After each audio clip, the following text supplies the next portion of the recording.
Imagine waking up at 3 in the morning, not because of a noise, not because of a bad dream, because your feet are on fire. That's how 67-year-old retired postal worker Gerald from Tucson, Arizona describes it. Like someone wrapped my feet in burning sandpaper and then poured ice water on top. Some nights it's tingling. Some nights it's numbness so deep he can't feel the floor when he stands up. And some mornings, the worst ones, it feels like he's walking barefoot across broken glass. Gerald isn't alone. 1 in 4 Americans over the age of 70 lives with this.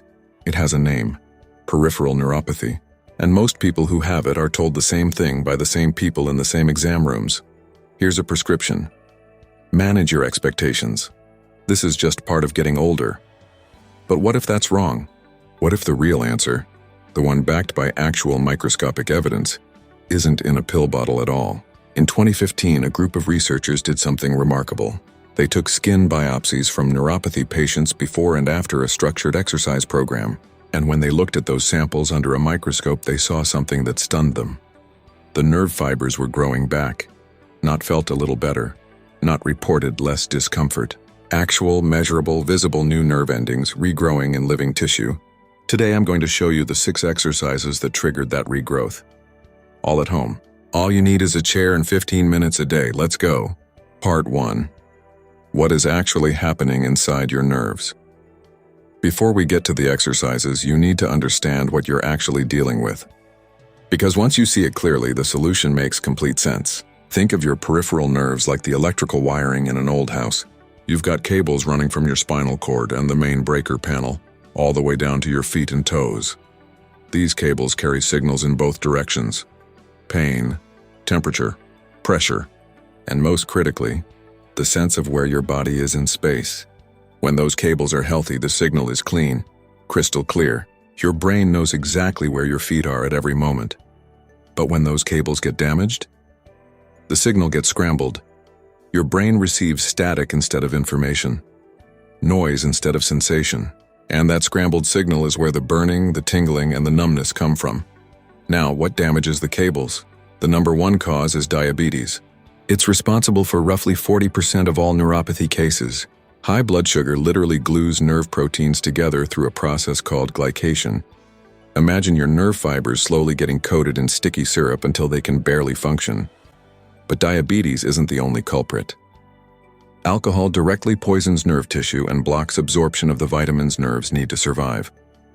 Low B12, especially common if you take certain medications for acid reflux or blood sugar, starves your nerves. Chemotherapy, autoimmune diseases, obesity. And here's the part that surprises people most. In 30% of cases, doctors never find a cause at all.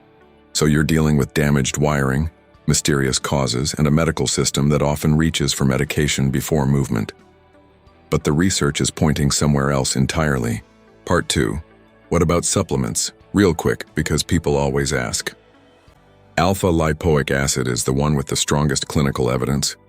At 600 milligrams a day, multiple large trials have found it reduces neuropathy pain and tingling by 30 to 50%. That's significant. Worth discussing with your doctor. Vitamin B12. Get your levels checked, especially if you're on metformin or a proton pump inhibitor. Deficiency is more common than most people realize, and it directly impacts nerve health. And here's the one that surprises everyone. Vitamin B6 in doses above 50 milligrams a day actually causes neuropathy. Check your supplements right now. Many multivitamins exceed that threshold without people realizing it. Links to all the research are in the description below. Let's get to why you're actually here. Part 3. The study that changed everything, back to those skin biopsies. Scientists enrolled neuropathy patients, people with real diagnosed measurable nerve damage, into a structured exercise program. Before they started, researchers biopsied small patches of their skin and counted the nerve fiber density under a microscope. After the program ended, they biopsied the same spots again, and the nerve fibers had grown back. Not healed, not stabilized, grown back. This was not a feeling. This was not a survey. This was biology under a microscope, and it changed how researchers think about neuropathy treatment entirely. The exercises that triggered this? I'm about to walk you through all 6 of them. 3 categories: cardio, balance, and footwork, all at home, all with a chair. Part 4, the 6 exercises. Group 1, cardio, the foundation. The engine that starts the healing. Here's the truth, cardio is what triggered nerve regrowth in that landmark study. Without it, the other exercises give you maybe half the benefit. Cardio increases blood flow to your extremities, delivers oxygen to starved nerve tissue, and kicks off a cascade of healing signals throughout your nervous system.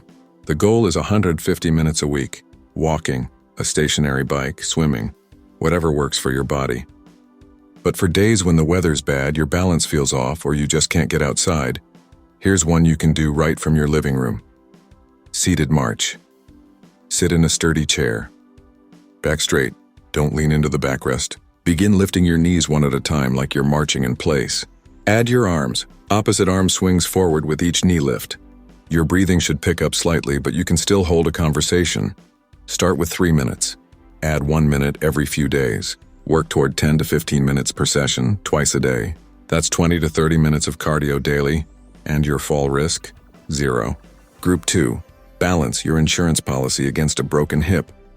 The 2 exercises that could save your life. Here's what neuropathy does that most people don't talk about. It quietly destroys something called proprioception, your body's internal GPS. The constant, unconscious sense of where your limbs are in space. You don't think about it. You just know where your foot is when you step off a curb. Until you don't. When proprioception fails, you can't feel the floor properly.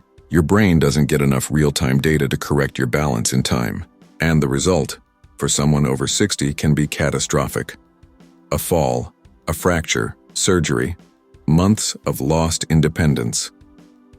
Meet exercise. 2. Single leg stand.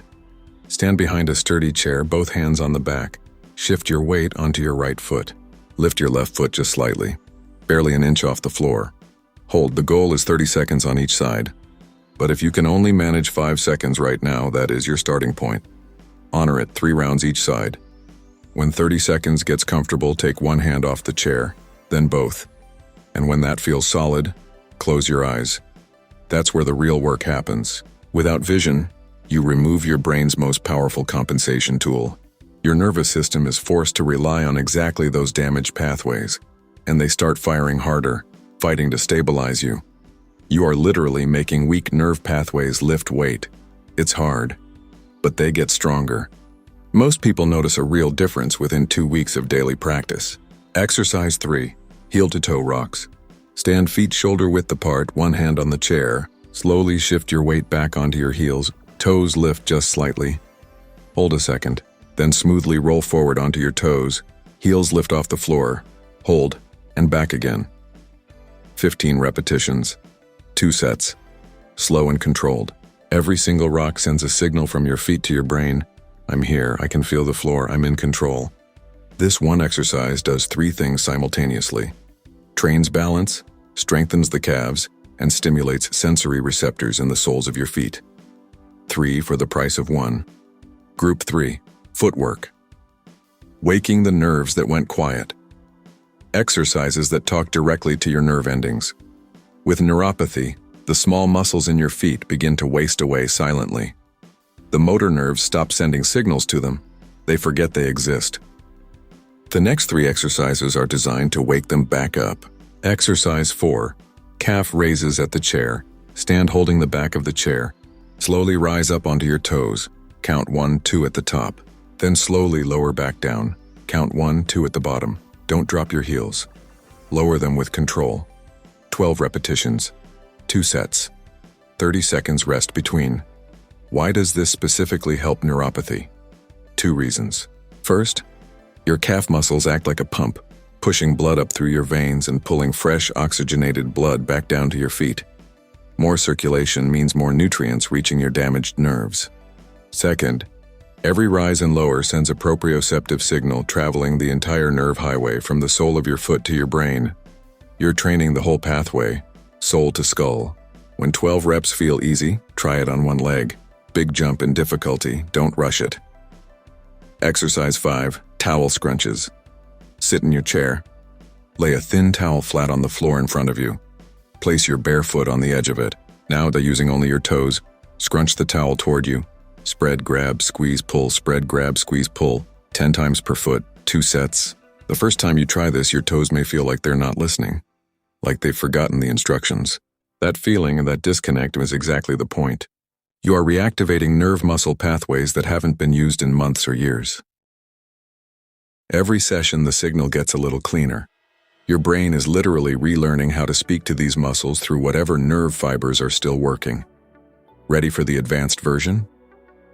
Swap the towel for marbles or pencils. Pick them up with your toes and move them from one pile to another. Fine motor control in for your feet. Exercise 6. Ankle circles and the alphabet. Sit down. Lift one foot slightly off the floor. Rotate your foot in a slow full circle. 10 times one direction, 10 times the other. Feel the ankle moving through its complete range of motion.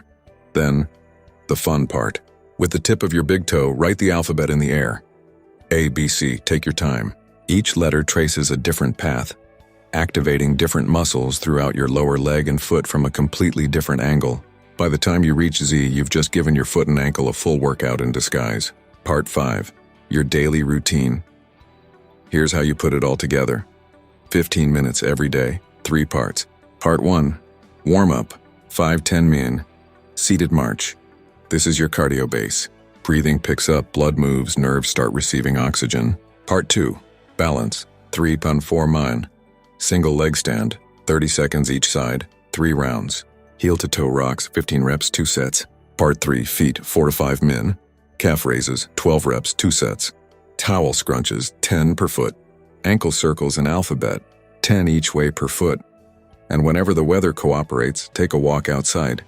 20 to 30 minutes, easy pace. It adds to everything. It doesn't replace your home routine. 3 rules that make this actually work. 1. Start at half. If it says 12 reps, do 6. If it says 30 seconds, start with 10. Nerves don't respond well to being shocked into action. They like gradual, consistent signals. Add a little more each week. 2. Every single day. 15 minutes daily beats 1 intense hour on the weekend every time. Nerve healing is slow, but steady effort keeps the process moving forward. 3. Check your feet after every session. Blisters, red spots, small cuts.